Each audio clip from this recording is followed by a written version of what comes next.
pledge allegiance to the flag of the United States of America and to the republic for which it stands, one nation, under God, indivisible, with liberty and justice for all. Mr. Chad, go ahead and call the roll, please. Gallagher. Here. Gallagher. Here. Jacoby. Present. Scarborough. Here. Showers. Here. Freeman. Present. Olson. Here.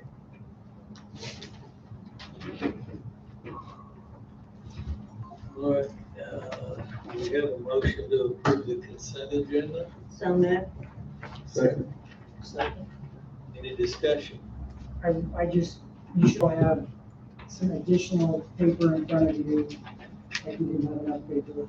But the personnel agenda was not included in the packet, so you should have an updated personnel agenda in front of you. Did you want to point out any corrections? Yeah, so I spoke with Matthew Chapman before the meeting. The approval for Kevin Davis is to pay grade 130, step 1. And then the approval to hire Tony Caldarella is to the position of volunteer firefighter. Those were the only two alterations that needed to be made to the agenda. Okay, with your motion, accept that amendment. So moved. Second. Second approved. Okay. Any more discussion? Matthew Chapman, please call the roll. Gallagher. Yes. Gallagher. Yes. Jacoby. Yes. Scarborough. Yes. Showers. Yes. Freeman. Yes. Olson. Yes.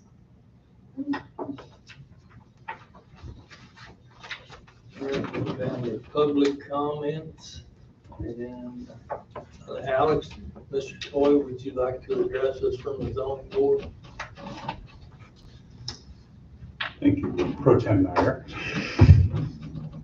Good evening, folks. Alex Toy, those that were not in the last, I don't know which meeting, but I was here one of the earlier presentations after our first planning and zoning meeting. The board met on August 6th of this month to look at two different items for public hearings for application 2025-0806-01 and 02. Rezoning from properties from C1 to C2. Those are two different legal parcels located along Stewart Road. Those current zonings are C1, going to C2 is somewhat a little more of an upgrade and does allow to have vehicles parked or presented along the roadways. In review with our team members that we had available for the additional of the committee, we did take a look at that and some recommendations that we'd like to make sure that were brought up to both the applicant as well as our public work director, that the curb cuts and parking along Stewart Road try to meet the guidelines for section 400-250E in regards to making sure we have proper curb cuts and applications with them. Also, the concern with the buffer and landscaping, which the building that's there now adjacent to the one that was built with the overhead doors did not seem to comply with the ordinance at the time with that. So that's why this kind of came up in regards to our discussions with that. And just like to make sure that the stormwater lines and traffic circulations of both of them looked at and analyzed prior to that, just due to the increased traffic along Stewart Road in regards to improvements that are occurring up in Liberty coming down this direction. And one of the parcels does have a stormwater inlet. Of course, that affects and runs off not on just the adjacent property, but onto the highway to make sure we meet those requirements. In our conversations, all the board members all said A, and we all agreed to allow both applications 2025-0806-1 and 02 both be approved by the Planning Commission. Documentation was signed and presented to Mr. Chapman. Are there any questions? Another question. Yes, sir. On the map. Mm-hmm. So there's a picture with 2 red arrows on it. There's 4 different plots of land that's on the left side, the west side of Stewart Road.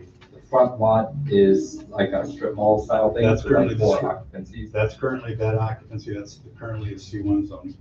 Yep, and then there's 3 other ones one of them has a residence on it, a duplex? That property is zoned, home to duplex, which is the furthest north property. It does have a duplex on it, which was being used for that. Mr. Chapman and I reviewed the documentation prior to our meeting, and we did update our maps that we had presented to us and addressed how the arrows were done, because it seemed a little confusing that it should all be green except for the one dot. We're making changes from green to blue. So we've got that correction. Mr. Chapman is going to address that with the paperwork to be finalized with. So is this map accurate? With the topmost blue and the second from the top being blue as well? With the approval from planning and zoning, Yeah. and your approval, Okay. it would. So this is in-state. When I say in-state, like that, once everything gets approved, that's what it. That would be in. Okay. And along with that, if you note, this map is dated to the 19th. Yeah. Of November of 2019, I should say. That was one of the things we also talked about, getting the zoning map, whatever the process is with the city. Okay. So the third property, it's currently zone C2. Is it owned by the same entity? Like, are they wishing to utilize all three in a long manner? If I understand that, the answer is yes. Okay. Am I correct on that? The one, the blue, The existing blue that's in the middle of that's the, Colston Construction. That's, he owns that property. Bob Colston himself owns that. And then North Star is looking to, or that grouping is looking The to. bookshelf properties are, so it's gonna be non-contiguous. Yeah. and the strip mall facing south is. It's already well started as well, yeah. Okay, cool. I just tried to understand what the, It took me a bit going Okay. through the ordinances and looking at that, trying to make sure, and that's why we tried to make sure we had some last minute items addressed. Ms. Chapman was really good to help. awesome. So that existing C2 is not part of the rezone, and it's not going to be part of the development that the property owners will utilize. As far as I'm concerned. Okay, cool. Yeah, I'll pause for questions if anybody else has any. A question that we discussed a little bit, or you discussed in the zoning meeting, the Catherine Street Mm-hmm. extension that was basically vacated. I read through your email, it was a little cryptic to me, but there was a lot of information in it. Does the city need to investigate from a legal perspective? From a if the city standpoint, owns it? from a standpoint of that parcel and a little bit of review work, I was volunteered to do for Mr. Chapman after a question came up if I knew anybody, which I did. I do have contacts with the Missouri Department of Transportation just due to my own business. Right. I did reach out to them, and the documentation was supplied by the owner of the civil engineer was very appropriate and helpful to show that. In reviewing the documentation and their maps, that parcel appears to be not owned by the state at this time because of the way the fencing works. But when you look at how their graphic maps show now, it shows everything, the parcels that we were just discussing, is in the Missouri Department of Right-of-Way, which doesn't make sense. So I do think there's further investigations if there is any considerations if the city wants to continue to own that particular parcel or sell it off or whatever else would like to do and work on some arrangements for that. But again, that's a little bit out of my wheelhouse at this point. Whether legal counsel or doing title work, additional title work can be done. That's kind of the direction I was looking to present, whether you want to take a look at that or if the particular applicant would like to do that. I think in conversation with the mayor that I think the city will either have legal counsel look into it, see if I know some title work to do that, and I'll make a motion or ask for a motion in a little bit after we take care of this to cover that. Any other questions for Mr. Floyd? Go ahead, take So- it. Is it just the two blue areas that you want to change to? There's a blue area there. I don't know if you have, are there ones with, With does your the map arrow? show all There's three two of them? blue arrows with an arrow. Is that Those the are only, those are the two, yeah. that's the only two that you want to go from C1 to C2? That is correct, sir. And they're separate or application numbers. Yes, sir. So part of this process requires notice to the public, registered letters being sent to residents within a specific radius of the property, and then a meeting whereby people who are invested in the outcome of the zoning is able to speak their mind. Did we receive any feedback from the community on this change? We did have one resident attend the meeting. Along with that, he lives across the street from the properties. Along with that, his concern was basically traffic at that particular time, which was one of the items that our group had looked at and discussed along with that. But that was really his only concern for them. He's a little hesitant to come up. He wanted to more listen. And then one of the questions we asked him was pointing the landscape and the visibility for that. He said he didn't care, but it would definitely be nice to have some improvements along that area, or if there's some work to be done to minimize a landscape buffer. The way the ordinance is written requires that to screen the roadway to the parking. Well, how that's done, and I think the idea of the C2 to allow trucks to be visible can be accomplished depending on how the graphical layout occurs. And that's regardless of whether it's zoned. That question would be addressed through any building permits and stuff Building like that. permit and reviewed by your public works director. Okay. If it's only properties that butt up to or are across the street from residential. Or a commercial. Right. And there is those handful of houses. Those are all residential. Along with that, even on Kale Road, right up here where the school's at. Yeah. That is still in our zoning. And what happened across the street there, we have landscaping, but not as a buffer for parking that backs directly on the street. I mean, it's kind of the same process. Okay. And again, that was, even though I've lived here, that was done before my time. No. Yeah. Mr. Showers, did I answer your question correct? Yep. Any other questions?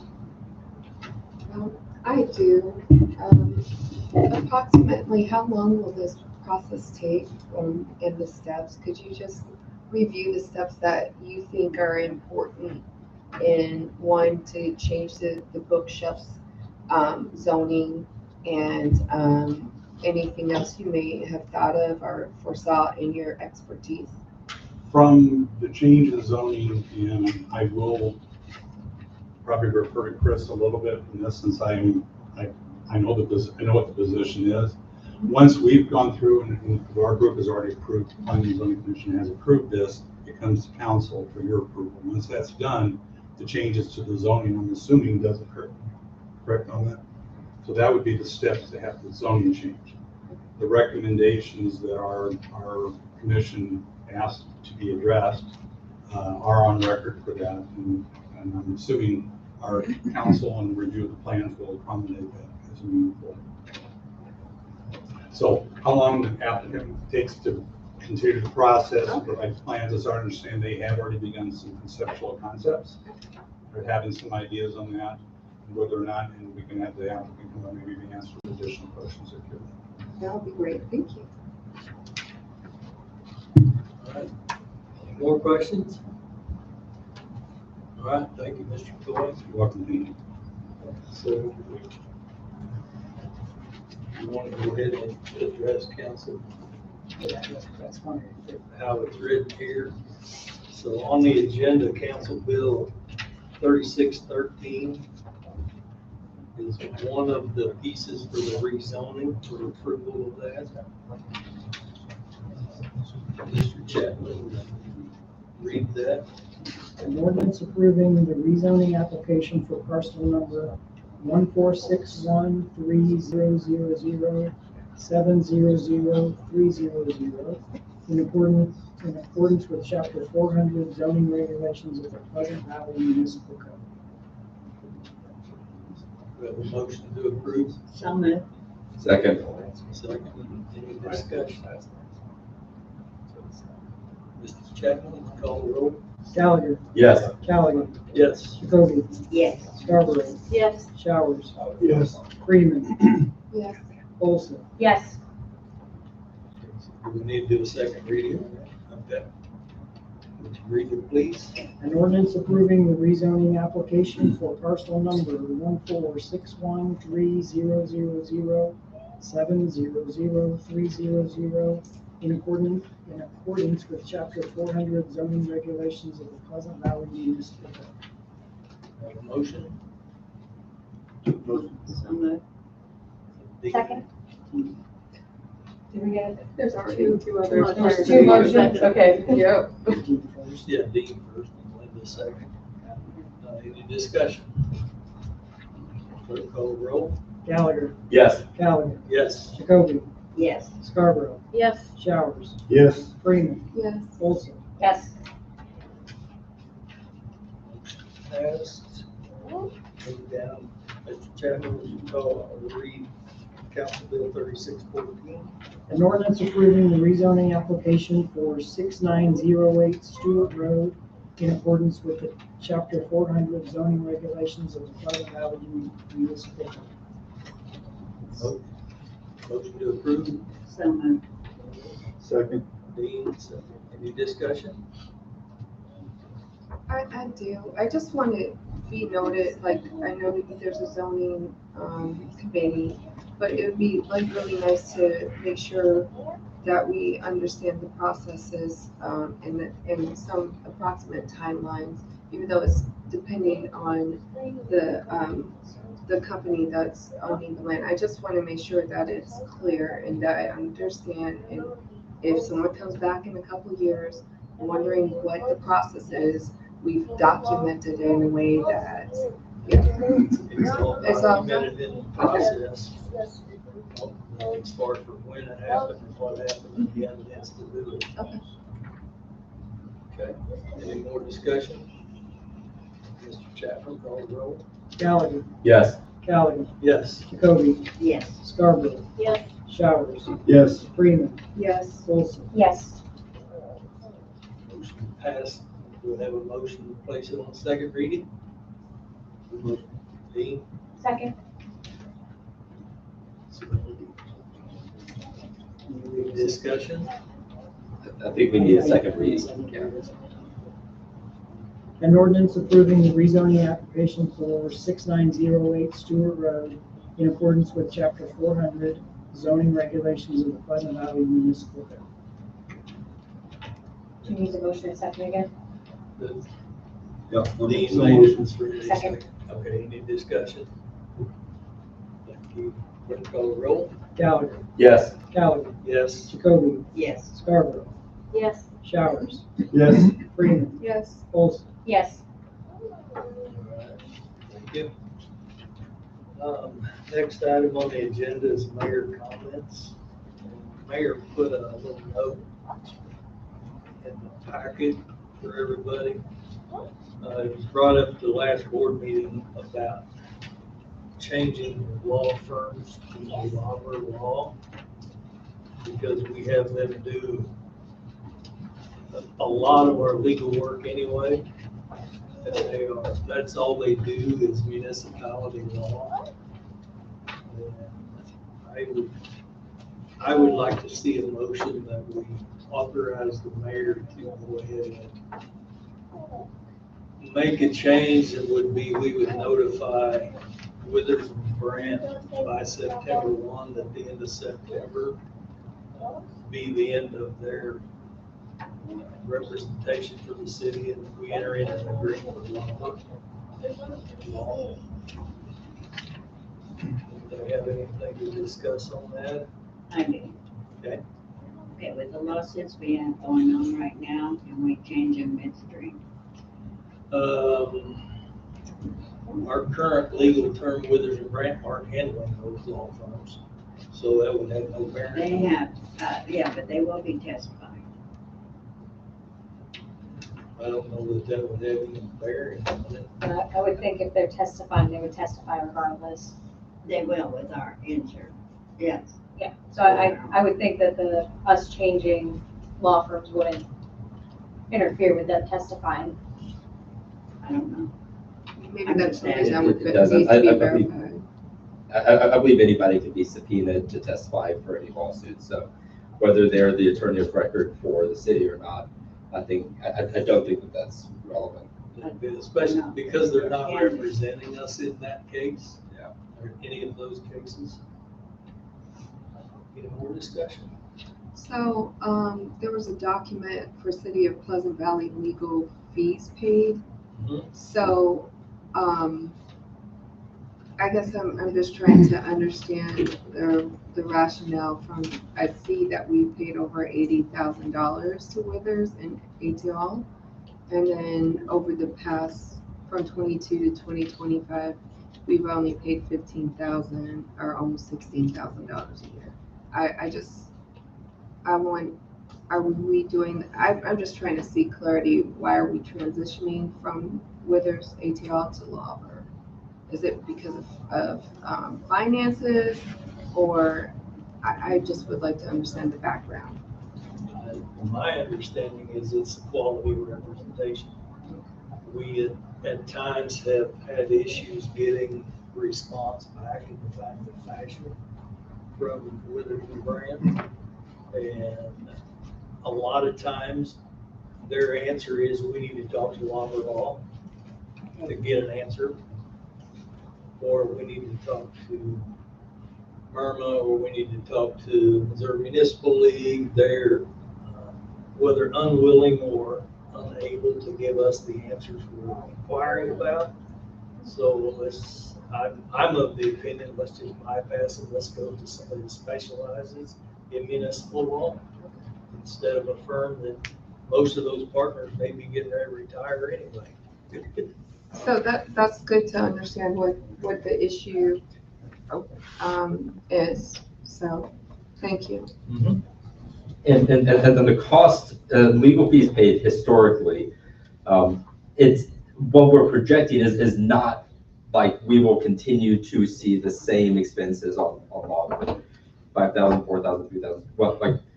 What we're saying is this is a historical record of the engagements that we've utilized our existing city attorneys for versus Lawver. We will likely see our expenses with Lawver increase above the 2,000 to 3,000 that we see. Yeah, we pretty much have to. It- Yeah, unless we have got zero legal questions. Yeah. But I think one of the other differences, and if I'm incorrect in this, definitely let me know, but I don't think Lawver does a retainer. Correct. But we were paying a retainer with Withers and Brandt. Correct. We were paying them $1,000 a month minimum, whether they did anything or not. Yeah, so. Yeah, if we didn't use it, I mean, I would say a lot of the time we ended up using it, so it's not necessarily like it was a ginormous waste of money, but that being said, if we end up not needing $1,000 worth of legal services a month, we will save money, so. Well, just from what I've gathered from Alderman John and Alderman Pat, that basically, I think Alderwoman Linda stated that we would be referred to other people. So then we're still being charged for a service that they're not willing to render. So that's $12,000 a year. I mean, that's a nice retainer for not doing too much of anything. If you're lucky, $3,000. Okay. Okay, we could entertain a motion to direct the mayor to enter into an agreement with Lawver. I motion. I second. Any more discussion? And that was the way that it worked for switching legal representation, that she came forward with a recommendation and then the board would approve it after she came forward with a recommendation? It is at the mayor's leisure that she can appoint that with the board approval. With board, okay, so with this motion would be approving her to go ahead and just, it's not like it would come back at the next meeting then? Correct. Okay, She could go forward because it's the hopes that we could have this transition done by end of September. perfect. That's what I was wanting to make sure I was understanding the way that, Yeah, we want to give Withers and Brandt a full 30 days. So as long as we've notified them by the end of August, that the end of September would be the end of their service for us. And we could go ahead and enter into an agreement with Lawver, and it's in the packet, their standard agreement okay, thank you. to be effective October 1. Okay. Okay, Linda? Are Lawver's gonna come and talk to the board, Amy? I'm sure they will. I think that would be good if they did that. So if we have any questions for them personally, we can ask. I'm sure that we could probably get them here. We actually already had Jennifer Baird, one of the partners, on our schedule to come talk to us, and we decided that there was just too much on that meeting already, that we'd be here all night, so we postponed that, but that was already coming. They were, and not even as our city attorney, they were already gonna come and speak. So yes, they will. I would say we could probably get them on the agenda for the first or the second meeting of next month, so it would be just before they start as council for us. I think that would be good. Okay. Thank you. Thank you. All right, Mr. Chapman, call the roll. Gallagher, Yes. Callaghan, Yes. Jacoby, Yes. Scarborough, Yes. Showers, Yes. Freeman, Yes. Olson. Yes. All right, next item is Alderman comments. I'm gonna start. I mentioned when Mr. Toy was up here about before I-35 was put in, Catherine Street used to come out to 69 Highway beside the north lot that he's talking about. And I believe there's a billboard right there at that property line or something. But I would like to see whether we have Lauber start investigating or who we want to have, but we need somebody to start investigating from a legal perspective. That property was vacated when the street was closed, and we don't know who owns it. And the county records don't show it an actual owner. And it's not big enough to be an entire lot.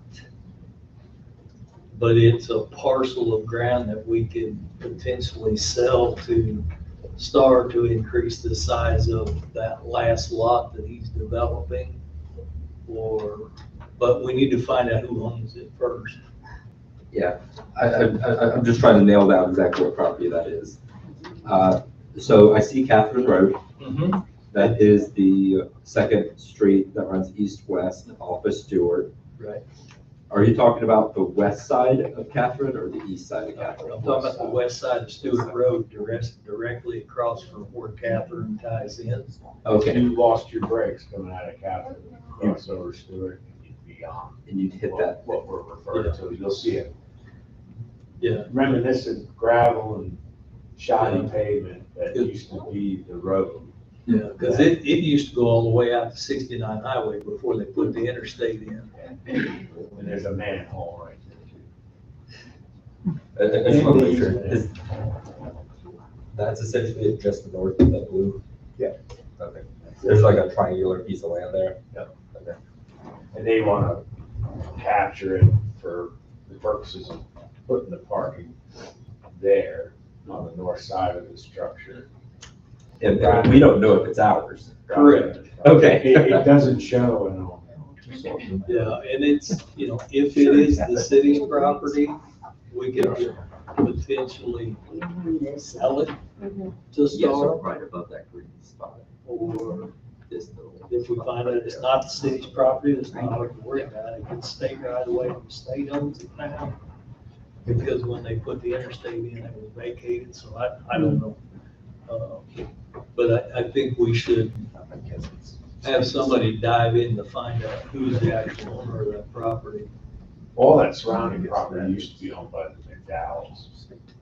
And it got sold off, and turned into different lots, but I believe that they should have found out that since that was a street, That it was, technically it was city when it was street. you would think, yes. But and being vacated, it should have been come back to the city of deed of record, but whether that happened or not. Yeah. So I think, we need, I don't know if you can reach out to the courthouse to find something out, or if we need legal to do it. I've kind of already started that ball rolling. I don't really have an update, but that process is already started. Okay, very good. Because we may end up spending some money on legal to dive into this, but. Yeah, but it feels weird because streets don't have like property assignments. Like they're not plats, there's not a deed to a street. So a street that becomes not a street anymore, you kind of have to create a plat, create a deed, like you gotta make it a piece of sellable land. Yeah, because you can go on GIS and click on any roadway, and it's not gonna tell you who owns it. Yeah. It'll tell you who owns the adjacent bigger size lots. Yeah. And it'll define the easement area, but it's still, yeah, our street won't show you the owner, and I'm sure that's why that doesn't show it. Yeah, that is awesome that is possibly getting rectified. Cool. Any other Alderman comments? Just wanted to verify the STAR organization, is this the one that's building the apartment complex plus? It is a division of Star Development. This is World Star, and I think same guy owns it all, Yes. but one's a subsidiary of the other. So I guess yes is the answer. Okay. Any other Alderman comments? All right, let's move on to advisory committees. Mr. Chapman, do you have an administration report? I provided a report. The only thing I would add, and we can talk about it when we get there, the very last ordinance that we're going to consider should have had this behind it, which was part of the packet that was in front of you. This is just the updated salary structure, salary schedule. It shows the very slightly updated rates for rounding errors and the elimination of the first 3 steps for police officers and making step 4, step 1. So there's a full 8 steps in the range for police officers. I just want to point that out. All right, thank you.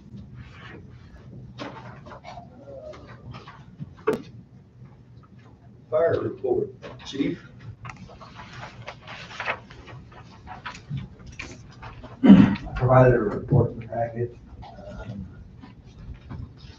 Do you have any questions on that?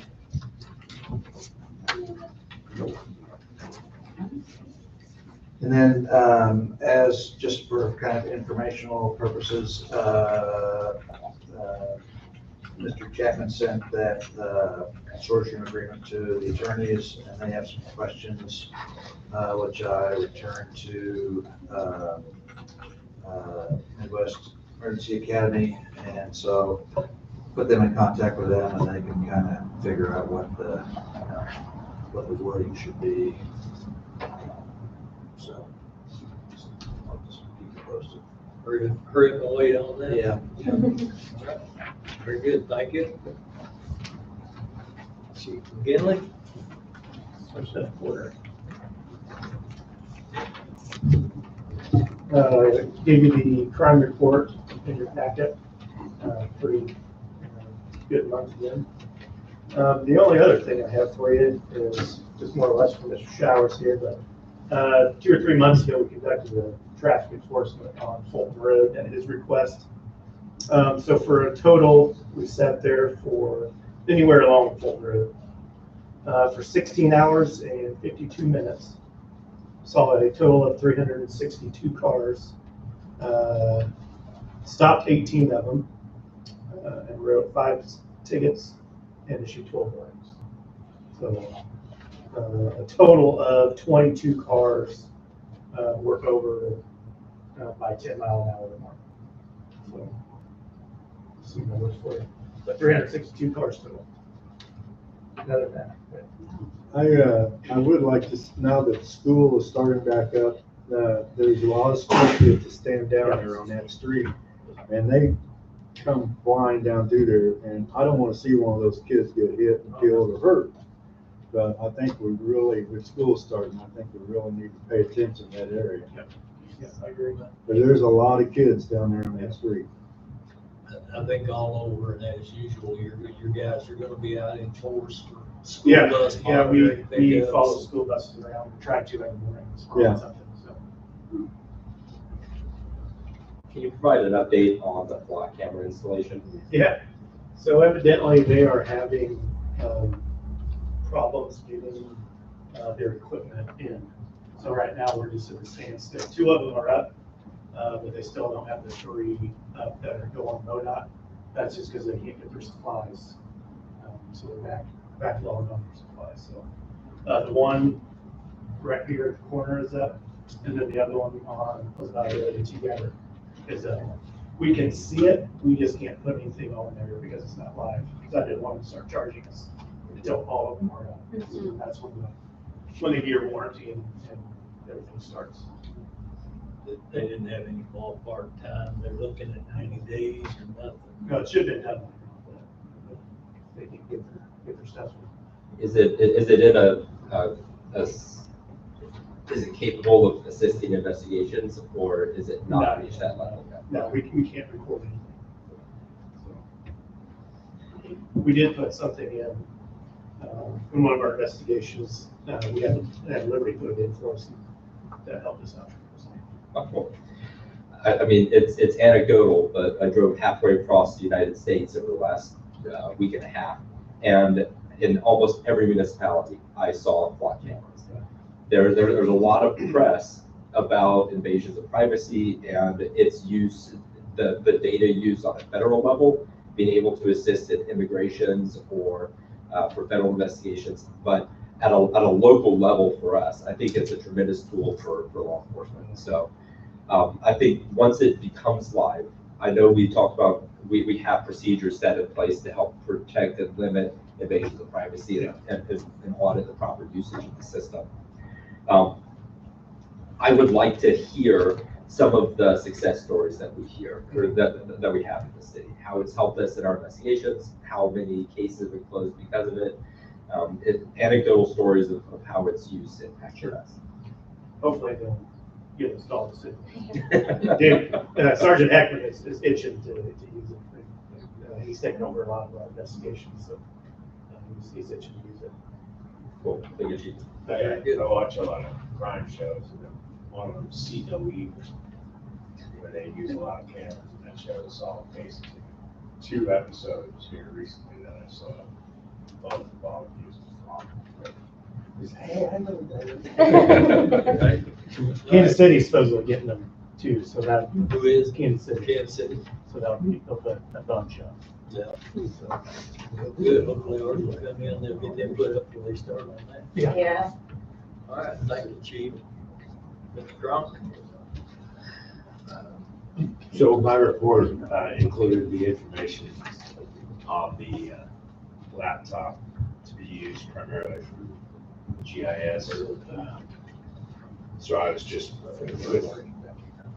with Corey having resigned his position, and my other 2 employees not really having the use for it or opportunity to use it based on what they get bogged down with other tasks.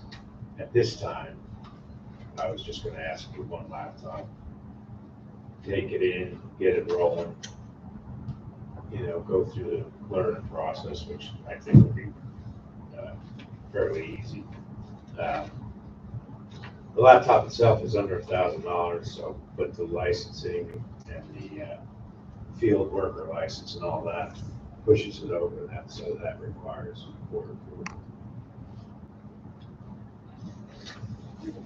So I had a couple of questions. Can I? Okay. Okay, so there's 3 main components to this, to the proposal. We have your report, we have a quote, and we have justification. Looking at the quote and justification, I just want to make sure that what we're asking for, what's quoted, is what's included in the justification. So my question relies on, laptops. This one talks about the justification says an i7. The quote says an i5. Is an i7 required, or is an i5 required? I'm recommending, actually, that was probably some crossover, but I'm recommending the i7 since the generations will probably be updated. And I think it'll be important that we start with the i7 as a base and then move up just in case. So that's my error, but yes. Do we know what the price difference would be? We'd have to get back to you. I don't have that on me right now. also on memory, you want to just go with 16 gig of memory if this is going to be doing, is it going to be doing a lot of processing? Do we need to upgrade the memory as well? So John's pointed out a really, we in the tech field have experienced 16 gigs of RAM. It used to be the standard. 8 gigs used to be the standard. Yeah, no. We're kind of at a point where 32 is like performance standard for things. And if you're running high performance applications, 16 is a little light for Windows 11 Pro Plus and any software. So I would like to see what the options are for i5 16 gigs and an i7 32 gigs.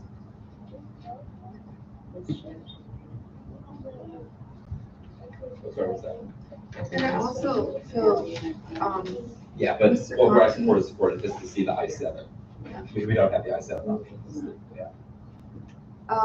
okay, I want Yeah. to make sure we're done with that part of the question, but Yeah. what, you had 2 parts or 3 parts. I'll let you finish them. Okay. You said quote, justification, and there was something else. Report, quote, and justification. So, Yeah, sorry, I do have a couple of questions. yeah, I'll let you go. But I'm just kind of trying to organize my thoughts. I looked at, okay, so the next one is GIS. So there's 2 different options for our GIS. There's what's known as SaaS, or software as a service, and then there's on-premises. And there's different cost structures associated with each one. SaaS products is cloud-based. Nothing runs locally on our computers or our servers. It all runs on Esri's ESRI's infrastructure. Right, that's what we were talking about. But you have to buy credits for that software. So every time you run a model or do any analysis, you have to buy credits. So that's the trade-off. Instead of having a regular key that's ArcGIS Online on his desktop or laptop. That's where the cost, if, let's say we get inundated or stormwater and different things, then he has to run models. We could use easily a couple of $1,000s to run a model for the credits, or it can be very expensive. So is the proposal for on-premises rather than SaaS? Well, at the rate things are going, mostly it's SaaS. You can access it, but it will be a higher premium if we go that route. Yeah, my experience with on-prem solutions is fairly negative. Because there's a server infrastructure that has to be created. Like, we would have to find a place to put this rack server that could cost upwards of $10,000 to $20,000 to run it locally, and then your laptop would connect to a local server rather than the internet-based. Is there any other option? Yeah, SaaS. So SaaS is where you run it on Esri's infrastructure, but But you're models buying and things require credits and stuff like that. Is SaaS, is that an acronym? Yeah, software as a service. Okay. So there's a couple of, pardon my French, asses. So as a services, there's IaaS, PaaS, SaaS, and something else. Infrastructure as a service, platform as a service, software as a service, and there's a 4th one. I can't remember what it is right now. But those are cloud service offerings. It says, Esri, the company says, I will run a data center for everybody, and all the customers will lease time and space on my infrastructure. Or you could get your own server infrastructure and stick it on premises, and then you just work with that, and you don't have to worry about online credits and stuff like that. Do we have any idea, like, how many credits we have to use? Like, would this be like a regular budget item that we budget in 1,000 credits a month? Probably, yeah. And then would we have, I mean, I have no idea what a credit relates to in this, like, do we, So, is so a 1,000 good credits a example- month enough? Is it like thousands of credits a month? We don't know. Like, Right. I That's hard don't to, know like- enough about ArcGIS as a SaaS product to know. So like, you can buy, for example, you can buy business analysis tool, but you only have a subscription for a whole year. It's $100 to add it. So if, for example, if we decided to look at Let's see how many businesses are in the area. We could use this tool and run a model to determine, based on our data, how many commercial business or if there's private entities, for example. But the problem becomes is you just bought that software for a whole year. And then depending on your model, or if you have to redo it, duplicate it because there's some specifications, you can run up a couple $100 in a running of a model. So Well, that's we what I'm curious about, definitely so need a like how many credits is it to like run a model? Is that like 1 credit per model? I have no idea No, what the it conversion is could like. be up to 50 credits or more, Like per depending model? on the intensity of it. And then if you're trying to get familiar with the model, so you might have to use like 100 credits. Do the credits relate to the amount of data that you use? It's not that there's a lot of cost. I think we need to understand the cost a little bit better. One of the good things about it is the license to the software includes credits. It includes 500 credits. So you buy an annual license for, the prices are a little different than what's on the quote. And I was gonna ask about that. Where was so the top section, creator license and field worker license, where did those numbers come from? They came online, so those were pricings, but I mean, one other option is contacting a field expert in Esri. And if, once we understand, what I'm thinking is we can contact a field person, a sales rep, and then ask like for quotes for different license and preferences based on what we need. So, that can be done. And to understand what our use case for the software is. Exactly. And to be able to estimate how many credits we would need for the models we want to run. Yeah. I think having a sales rep or a technical rep would go a long way to helping understand the full cost. Yeah. The license cost that I read about online for the creator license was $700 per year, but it comes with 500 credits. And then the field worker licenses are 400 apiece instead of 350. And those come with 250 credits for the year. So yeah, no, look, I am super supportive of modernizing some of our public works infrastructure and providing some new technology to help us track and report better on projects and the city as a whole, like the physical city. Right. I think that the physical infrastructure, I think that's a great use of funds. I want to understand the cost a little bit better, and I think contacting a sales rep and having a presentation would go a long way. Yeah, so the part of the goal of this Yeah. was we have to go and find the off-road manholes for the sewer scope project. The bid opening is September 4th.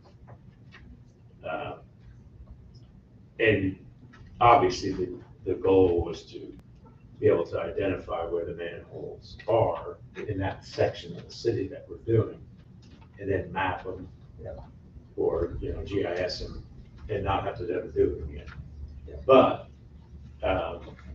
there's a GPS monitor that goes on a stick that I think I mentioned before. You can put the stick right in the middle of the manhole, boop, boop, boop. And I can do that. I can purchase that GIS. It's $900, so it's under $1,000, and it is in the sewer budget for equipment. Yeah.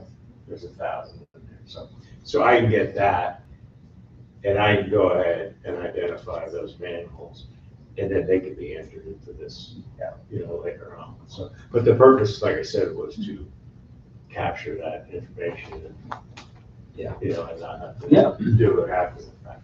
Yeah. And then as I do all 4 sections of the city, I got it all mapped out. Yeah. And anybody can take that GPS and go find any manhole in the city. So I've been a part of a lot of software acquisition projects. Hey, this new department found a new piece of software, they really want to use it.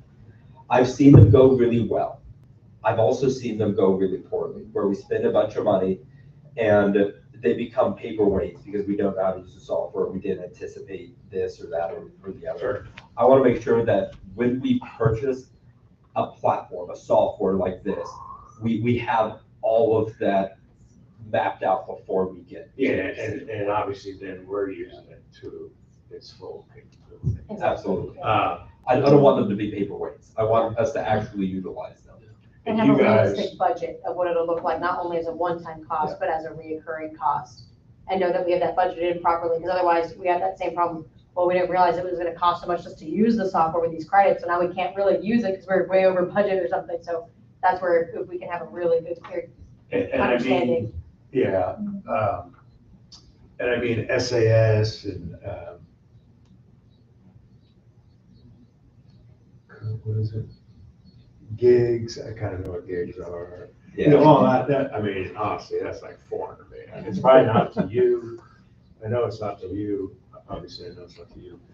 But am I the only one in the room that's like? Pete, help me out. You're close to my head. Yeah. So anyway, I'm certainly capable of taking this system once it needs what it needs to function and learn how to use it. So, you know, Yeah. so So is this something that we need to maybe have Stephanie reach out and have somebody come to the next board meeting? Oh, yeah. I'm down for that. And I also think we need to, as an alder or the representation of the city, have some at least baseline terminology. So when we do have these meetings and explanations are made, we have some type of definitions of what can be done with GIS. And since this is a municipality, and I probably got these quotes as an individual user, not as a municipality where you could get possibly discounts.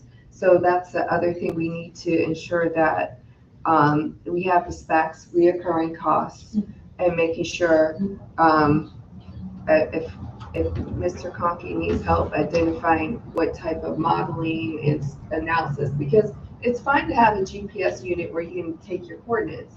My thing is, yes, you're in the field. Sometimes accuracy and precision is really important. So if he has a tough book or his coworkers have tough books, they can analyze the data right then. It's updated in a spreadsheet, and you can even make apps for it and transfer it. So it's just reducing the inaccuracy. It's reducing paper information when it can be online and be readily available if needed. So before we move on, because I know Mr. Conkey, you mentioned that someone resigned it. Are you looking at hiring another person soon? Am I So, correct? when I attended the personnel committee meeting, we discussed that. And I mentioned to the group that I wasn't quite sure that Josh was ready to bump up to assistant public works director. But today I had a conversation with Matt, and we were gonna hold off on posting it, and I want to sit down and talk to Josh again, because he, he went from labor to crew leader, and then John Hipple became his underling, and he's done a great job of mentoring him. So I think his biggest fear is coming up here and standing in front of you and you guys biting his head. But he's a great kid, he's got a good head on his shoulder, right? And so, yeah, I'd like to sit down and talk longer with him and really ask his honest opinion before I make that decision. And then at that point, I would ask that we hire a crew leader to replace Josh's. Yeah, that's what it says. Either way, we'll be looking at a new hire. And it'll just determine whether he wants to promote from within or hire somebody else from outside. But we obviously need to fill that position. So. And I'd like to thank Alderwoman Freeman for working on this project. Thank you, Tim. Are you gonna look at getting a price quote on the different model laptop? Oh, yeah. Yeah, honestly, if I called somebody, I'd be, yeah. Sure, And they would be like, hey, I got this guy.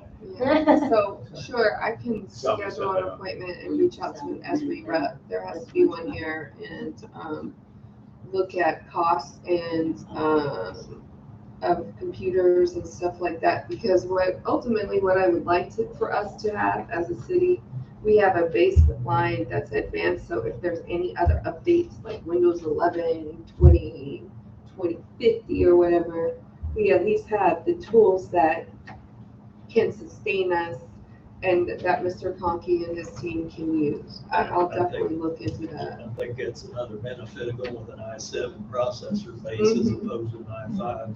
And I mean, honestly, if you guys look at this, you're like, wow, that's a lot of money.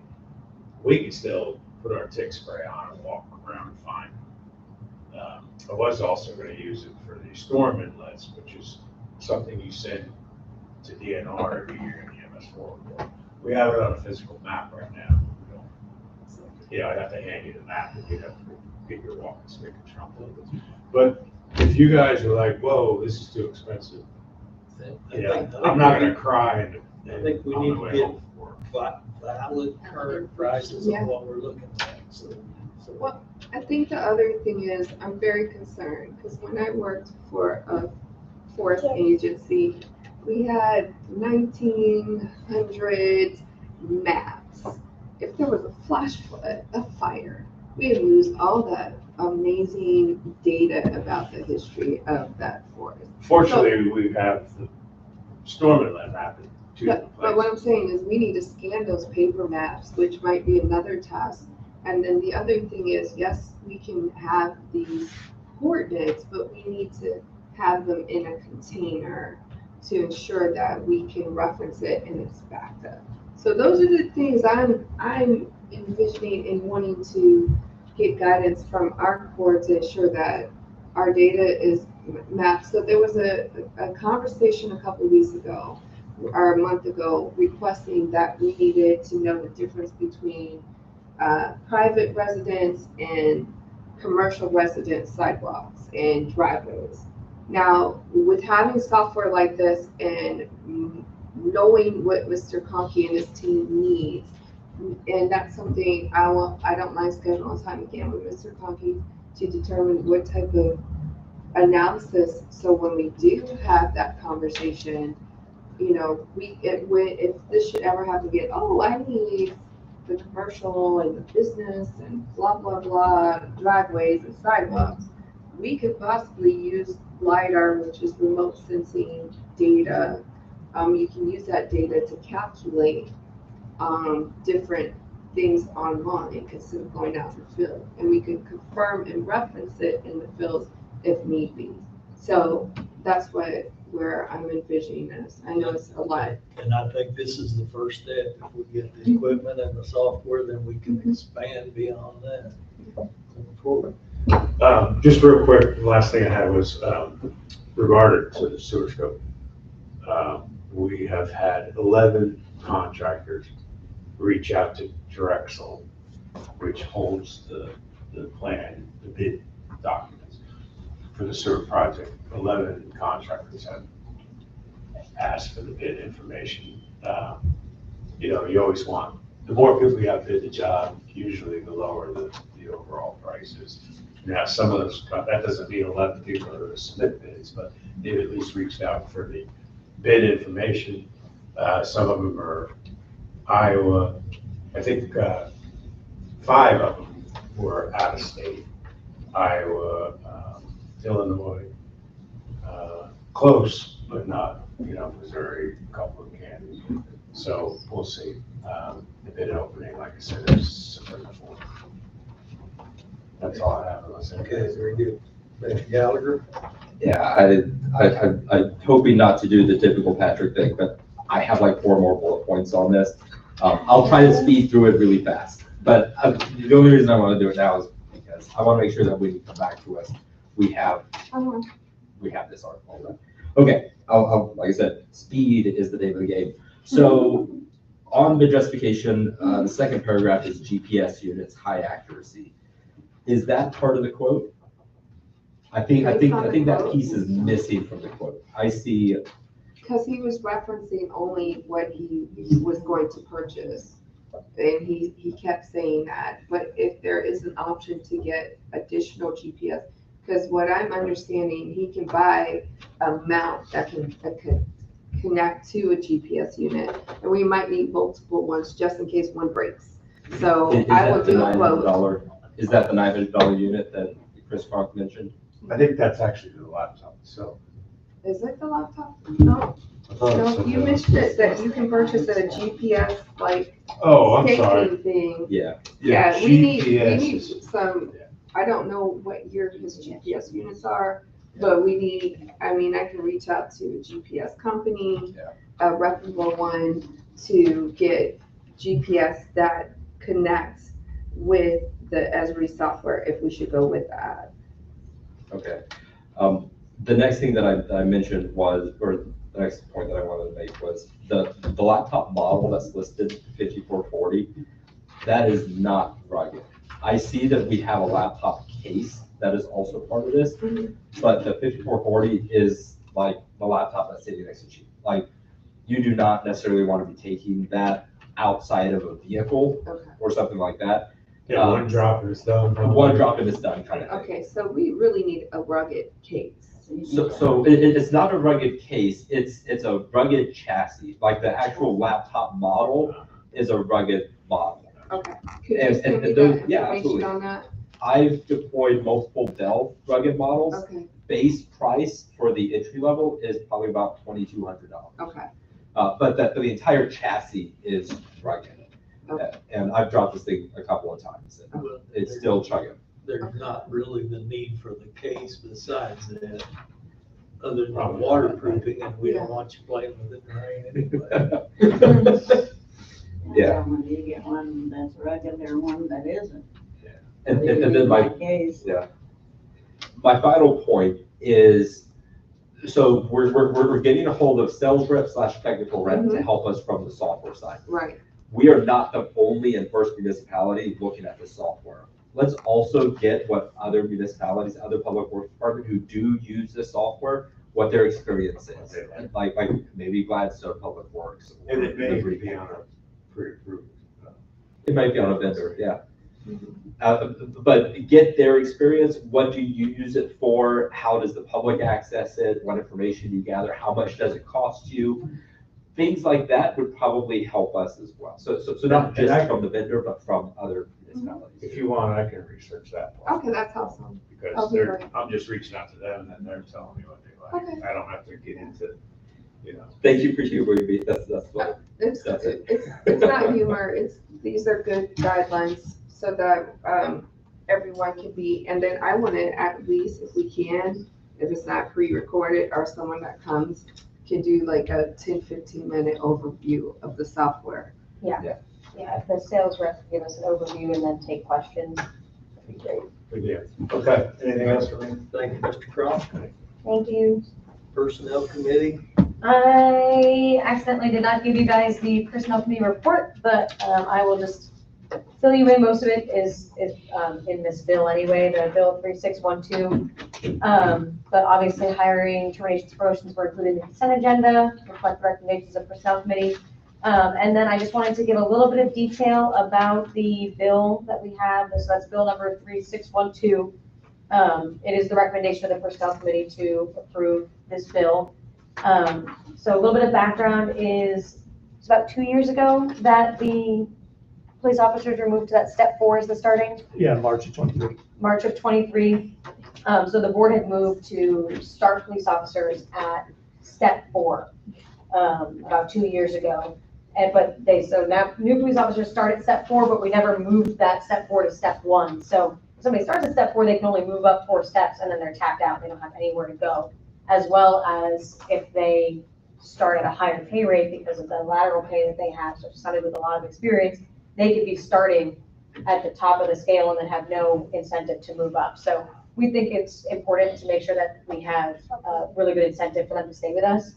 And so this would just help make sure that that step 4 is now moved to that step 1 position, so they have a more clear direction of where they're moving up to if they stay with the city. And then the lateral pay, you guys have the attachment for that. It reflects the exact same one that we have for the police officers. So just mirroring that over to communication officers as well. And then the corrections that are on this paper, This just shows the updated one, but it was, as Matthew stated, just rounding errors. It was off by, I think, a penny in all just 1 penny in a few spots. So it was just rounded incorrectly, and Lisa noticed, so she just wanted to make sure that we just kind of corrected that error. So we really shouldn't see any change in the amount of money that we're spending with that. It's just fixing a technicality. And I'm hoping all the errors are in the positive, like we're adding, like people's paychecks, we're not taking money away from them. It's not going from 68 cents to 67 cents. I'm There not, were a Probably couple some that of moved the other way. yeah, there was some that went up and some that went down. So They were all by a penny. no? So it was, I think it's supposed to be 2% across the board, and some of them were like, I guess it'd be like 1.9999 or something instead of 2%, or it was 2.0001 or something. So it would be Do we have communication? Do we know who those individuals are? it was a lot of that. We have that sheet that we could get that showed all of the different spots, but it was. It sounds like you guys had talked about this in personnel, and I'm sorry I wasn't Yeah, at we that have. meeting. Yeah, I'm just hoping that there's some communication that goes to I mean, those impacted employees. if anyone's impacted by it, it would be, you wouldn't even notice the difference in a paycheck. I mean, you'd be talking a difference of like a quarter, like literally 1/4, like 25 cents or something in a paycheck, or maybe $1 or It's something. possible that most of those steps that changed, there wasn't anybody on that pay grade as well. Most Yeah, of them went up by a penny, it seemed. And most. Yeah, Yeah, I mean, because I don't think there was any of them that were above 1 cent. no, No, all of them there were were only none above the a difference of a penny. Yeah. So it's not like anyone's gonna see any substantial, I mean, yes, there would technically be a difference in your paycheck, but it would be very, very unsubstantial. But anyway, this updated one is with all the correct numbers, so that's the one that everyone has in front of them. And then the only other thing that I had to note was that the Personnel Committee is gonna be reviewing hiring advertisements and, what's not the right word? Flyers. Flyers, thank you. Flyers, so that way we can make sure that we're doing everything we can to make sure our hiring advertising is successful, effective. Yep. That's it. Very good. Finance committee? I'm sorry, can I still talk personnel? a little Sure, bit? yeah, I'm sorry, I didn't see your hand up. On the agenda, it said that other topics discussed were exit interviews. What was the final recommendation of the personnel committee? The exit interviews was something that they're already doing. So their question was basically what they want, what we want reported to us. So we want to help make sure that those stay as anonymous as possible, so that people feel comfortable giving their honest feedback when they are leaving. So we decided, I don't even know if we came up with a very, Like every quarter. Quarter. it was a quarter. Yeah, every quarter, Matthew would give us a Like overview. top 3 reasons. Yeah, if there's any trends that they're noticing with those exit interviews and update personnel committee, and we're still waiting on, I think, still waiting on legal to find out if those would be open or closed, because they're not specific to individual employees, but obviously you could kind of look for this quarter, these are the people that left, so we just want to make sure that we're protecting employees' privacy, so we were gonna get a final recommendation from legal, and that was gonna come back in the next personnel committee. And my understanding, Lisa does those exit interviews, it's not the department head. Yes, yes. Last question. Mhm. The other topic includes salary schedule review. That's what that was. It was just that adjustment of that Okay, penny off. Okay. The rounding error in the salary schedule. cool, thank you. You're welcome. All right, very good. Move on, finance committee? On your table, you should have received 3 of our visuals. These are go-to for understanding at a quick level. We have the July numbers. As you can see, on the revenue side, our revenue is beating our expectation. It is higher than the blue line, so that is good. We are normally at 66%. We are currently at 72%, so we're beating our historical percentage trend by like 6 percentage points. So that is positive on our income. on our expense, we are right in line with the standard 0 to 100%. The blue line is still in the process of being updated on the expense side. Right now, we're following it really close. That is good. We're not seeing sharp spikes, increases in expenses, so we're tracking north at a very normal clip. Running difference between actual income and expense, again, our red line is taking a downward trajectory. That means that our expenses for the last month have been lower than we anticipated. The rate of incurring expenses is lower than it was in the last couple of months. We see sharp spikes upward. That means that our rates increased. When you see plateaus or gentler lines, that means that we are seeing a lower rate, and that is good. That is good. Our distance is still really good. You also have a full budget report. There's a couple of questions that I have for Matthew, but they're just oddities. They're just weird things. Feel free to peruse them. Again, when I review these budget reports, I put I look at things that are outside of normal. So for instance, on page 1, we have liquor license where we anticipated $1,500. We only got $200. Leaves the question of, do we anticipate receiving that in the next couple of months? Is that a known timing issue? Stuff like that. That's kind of the only question I had on that one. Whenever you see zeros on the original budget, I also have questions, but nothing really to point out to the whole board right now. So, any questions for me? I have a comment. Yeah. The mayor discussed with me that she had been in contact with Clark Israel, and there's an application for the Parks Board for him, but he has been working on a grant at a state level that's gonna have some city matching funds for the parks. Now, we're looking, she said around $7,500 potentially will be the city's portion. So she wanted to, just for the next budget year, increase that, because the park budget's been like 5,000, increase it to 7,500. So if that grant was to come through, we would have budgeted funds to cover it. Chris, are you tracking that request? The first I heard. Okay. But so 5,000, the 5,000 that was put in for 2025 currently, a large portion of that 5,000 goes towards the mowing of the park. It goes towards the maintenance of the park, and replacing basketball nets, garbage bag. So that said, maybe we need to look at increasing it an additional 7,500 on top of it. But we can get more information on that. But she informed me that Clark Israel was going to gather that information and bring it to the board when he gets it. But it's something that he was very diligently working on.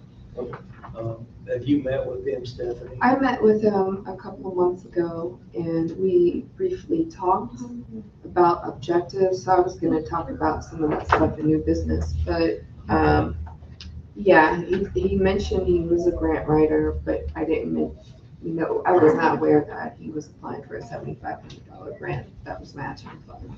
So I guess there needs to be a little bit more communication, so that we're all on the same page.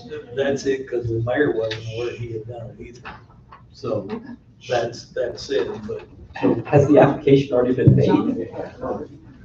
But there's a history of this with Clark. I mean, he means well, but one of the things I think you all need to look at is, are you going to allow non-employees to reach out for grants? Because I think once you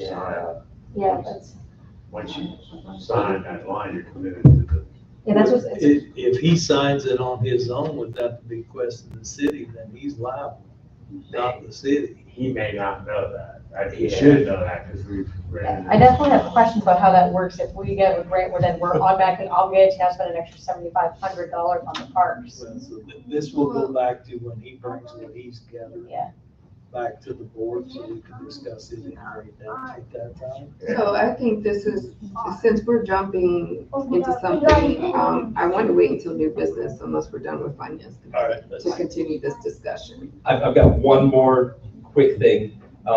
We are meeting so I say we, let's be clear. Myself, Clerk Chapman, and each of the department heads is meeting on Wednesday to start outlining what each department's needs are for the next budget year. So, hey, what expenses are slated to increase, where are we slated to decrease expenses, things like that. I'm a fly on the wall in this, just trying to understand what the current pressures are for the next budget year. And we will absolutely talk about that when we talk to this month. So I just want everybody to be aware that that's happening. And my sitting in will help me convey what the department's needs are, in another manner in addition to the department heads. So that's happening. That's the end of my finance spiel. Thank you, guys. very good. We'll go to new business now. Yes. So, I will be sending Clerk Chapman tomorrow an outline and a survey link for our first, Pleasant Valley Parks Recreation Committee. So, that being said, Mr. Israel has put a grant together. This goes into some other things that need to be discussed. One, grants, how are they funneled through? If we do it, who's in charge of it? I know we're a municipality, but these are questions I need to know because they're going to be asked of me. We want to do grants. Who signs off on it? Do we have a municipality or nonprofit status or an EIN number? I'm not sure. I'm not giving the right, vernacular. But those are things I would like to discuss in this meeting come Wednesday. And not only that, having bylaws so that people can reference it, even though they may have a great idea. And so we're not liable for grants that are being applied for, or they're not going with our mission statement that we've agreed upon. So I'm looking for guidance if there were other organizations associated, because what is it? It's another group. It's not Parks and Rec, but they have a nonprofit association. I think it's a civic organization, yeah, that meets like Mondays too. And, there was a discussion to use their nonprofit status to apply for grants, which would have been beneficial. So that was right after the dramatic scene of a former employee who really went to talk about it, and I was met with hostile intake, and it's like good times just starting as alderwoman. But my point is, I want to make sure I know my role and our fellow citizens know their roles and expectations. So if you'd like to attend, have some ideas so we can streamline this so there's no confusion. That's where I'm at this time. Okay.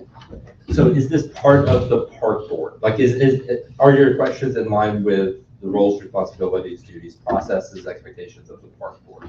Well, and that's what I'm trying to find out. What's Okay. the definition of the park board? Where's the reference of that? Was there ever a document? If not, we're going to create one so that we have a baseline moving forward. It's one thing to, as I was told growing up, it's easy to talk about it, but it's never in writing. So let's get it in writing so we have a guideline. So there is Okay. ordinances related to park board rules and stuff. Do you mind sending it to me so I can? Yeah, I can email it to you. I had misinformation from someone that stated there was a park board meeting last Friday night. And so I actually printed, because I knew there were new members of the group, I actually printed 5 packets of Okay. that to bring to that meeting. And then it turned out to be a meeting just between Mayor Reed and Clark, Oh, okay. which is fine, you know.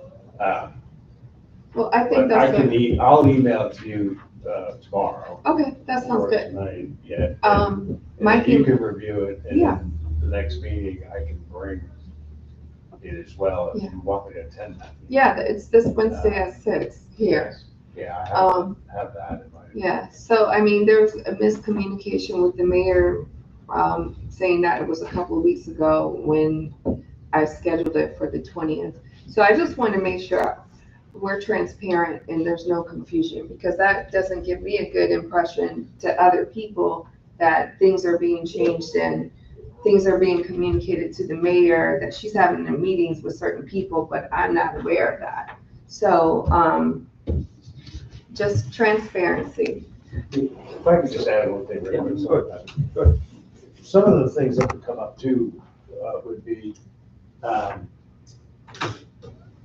3 things I just want to state, because these things happen, and it's kind of, and the board got frustrated, I think either with me or with you all, thinking, well, we're not getting enough money.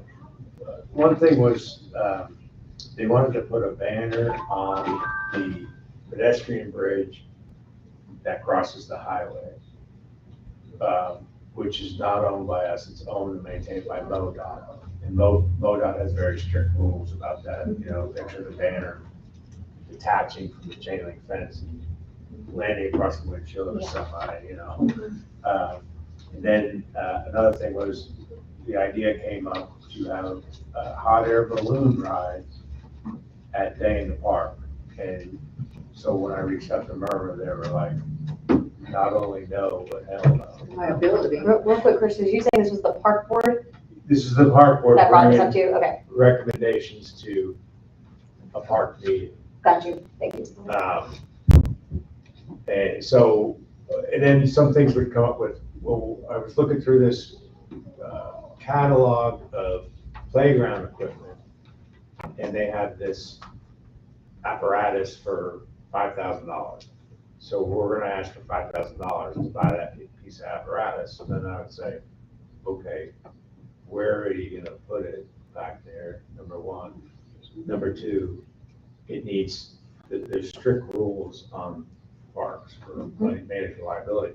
You have to have fall zones, or landing zones that meet criteria for thickness of mulch and such, for, obviously for injuries, broken bones, and all that kind of stuff. So I said, well, you guys gotta add like 2,500, 2,500 for the barriers that go around it, that cushioning, which could be mats. Sometimes you see the mats, Penguin Park, I don't know if any of you ever go there, it has the mats. So things like that would come up.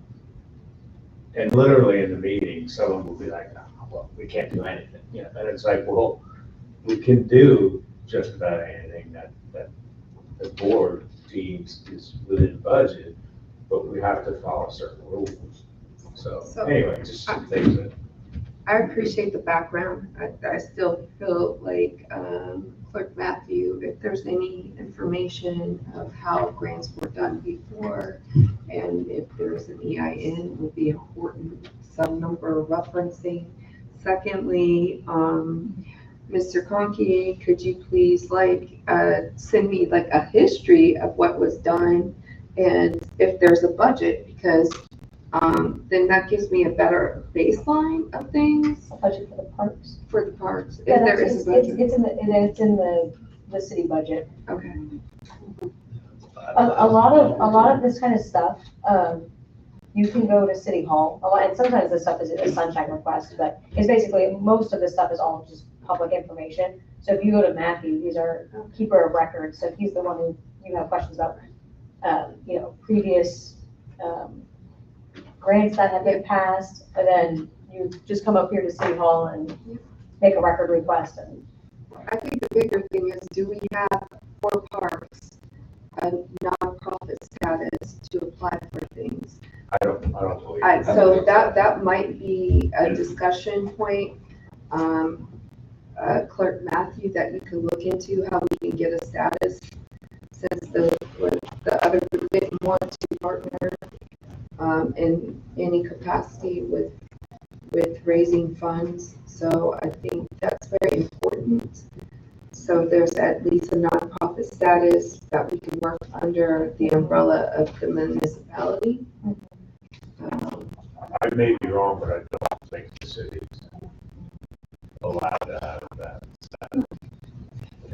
Stephanie, or Alderwoman, and if you look at the budget report, and I can Sure. capture that and send it to you. Yeah, that's cool. Within this budget report, and this one is through 7/31, there's 4 line items for the different It's on page 6. park categories. And the top one, park board fund account, the first one is basically the maintenance of the park, or what the park board would call, that's Chris's money. It's not my money. And then there's a line item that they never spent anything out of, that's always at zeros, that's the park bank account. That's money that account has built from park shelter rentals and donations at events. Okay.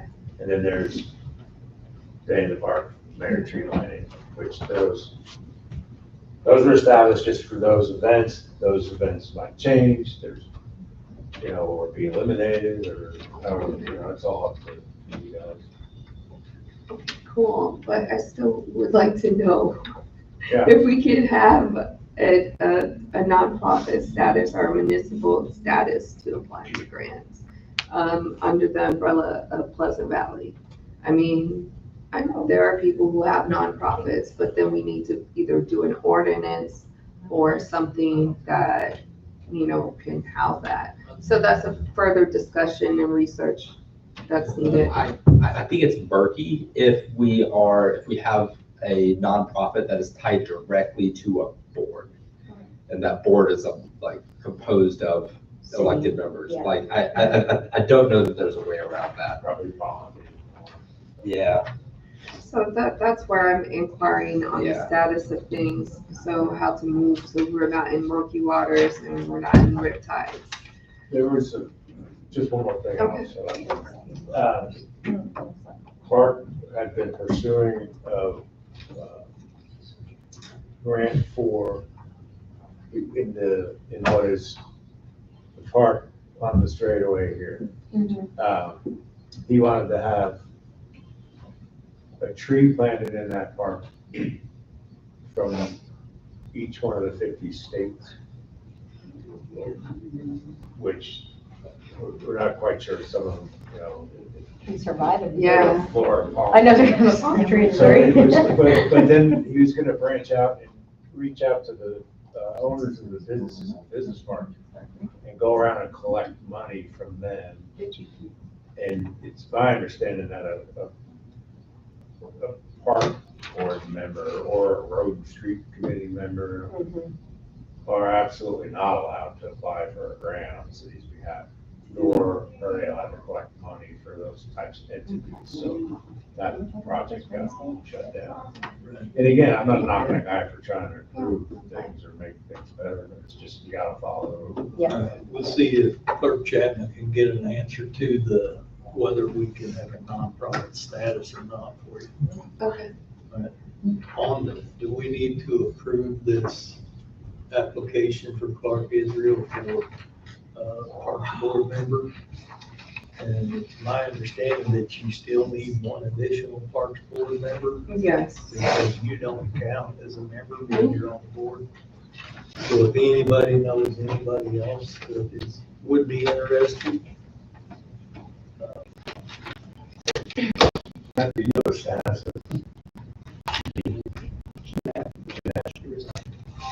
Who?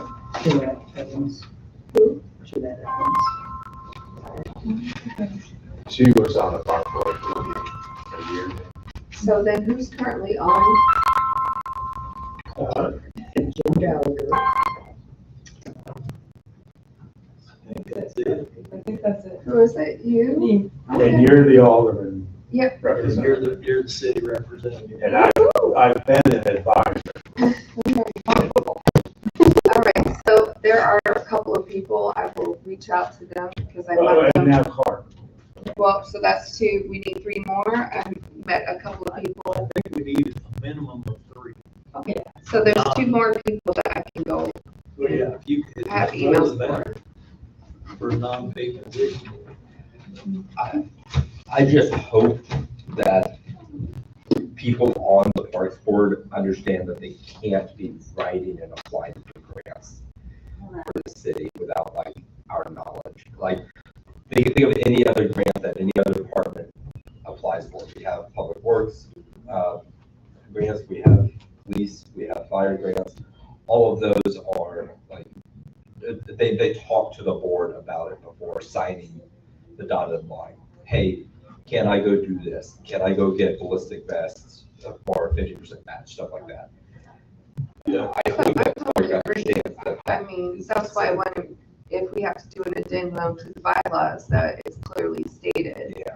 Those are the things that I need to have resources and research and have my questions together, because those questions are gonna come up. So if we have a bylaw that has been It's all updated, in ordinance form, not Or- bylaw. oh, okay, It's all ordinance form. ordinance, okay. So So I move to accept the application for Clark Israel to the Parks Board. Second. any more discussion? Mr. Chapman, call the roll, please. Gallagher, Yes. Gallagher, Yes. Jacoby, Yes. Scarborough, Yes. Showers, Yes. Freeman, Yes, Olson. Yes. Any more new business? Very good. On the ordinances. Mr. Chapman, will you go ahead and Before I read one thing, on the first of these ordinances has to do with an agreement with FOPAS. Right. City attorney had asked me, I sent this to them for review, they had asked me to provide, the agreement clearly has $1,000 cap. What it doesn't have is the cost for each service they would potentially provide.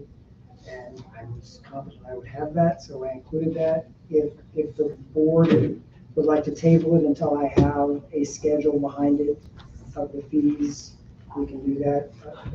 If you're comfortable approving it now, I know roughly what those fees, it's basically $200 for each feline intake, but I don't have that in writing, but I will get it.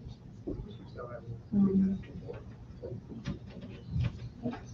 Is it possible for us to approve without having that information as a item? I don't think it'll hurt us to wait a couple of weeks until we have the documentation on I just that. wanted to say before we get any further. Yeah, I move that we table Council Bill 3611. Second. Any more discussion? Mr. Chapman, call the roll. Sorry, I was gonna make sure it's all right. Gallagher, Yes. Gallagher, Yes. Jacoby, Yes. Scarborough, Yes. Showers, Yes. Freeman, yes, Olson. Yes. All right, the next ordinance. An ordinance repealing ordinance 3591 and amending the employee compensation step plan. So moved. Second. Any discussion? No discussion, Mr. Chapman, call the roll. Gallagher, Yes. Gallagher, Yes. Jacoby, Yes. Scarborough, Yes. Showers, Yes. Freeman, yes. Olson. Yes. Thank you. Motion to. Don't we have to do the same time? Oh, yeah. Yep. Ready to go. Gonna do it twice. I don't know why we do it twice. An ordinance repealing ordinance number 3591 and amending the employee compensation step plan. So moved. Second. Any discussion? So I will say, the reason we have to read it twice is because we don't read it in full. So if we read the entire thing, everything that you see on the paper, then we have to do it twice. So twice by title, once by text. It's just, so it's faster just reading by title twice. I'm sorry, what's that? Especially for some of the really long Do we have a motion? Yes. Any other discussion? Mr. Chapman, call roll. Gallagher, Yes. Kelly, Yes. Kobe, Yes. Yeah, I'm ready. Yes. Showers, Yes. Freeman, Yes. Olson. Yes. I make a motion, we adjourn. Second. Any discussion? No. Mr. Chapman, call roll. Gallagher, Yes. Kelly, Yes. Kobe, Yes. Scarborough, Yes. Showers, Yes. Freeman, Yes. Olson. Yes. Thank you all for entertaining me. Not as First night at the desk. Great. We got through, it went a little longer than Patrick, would it be quiet? that. Good questions, the audience.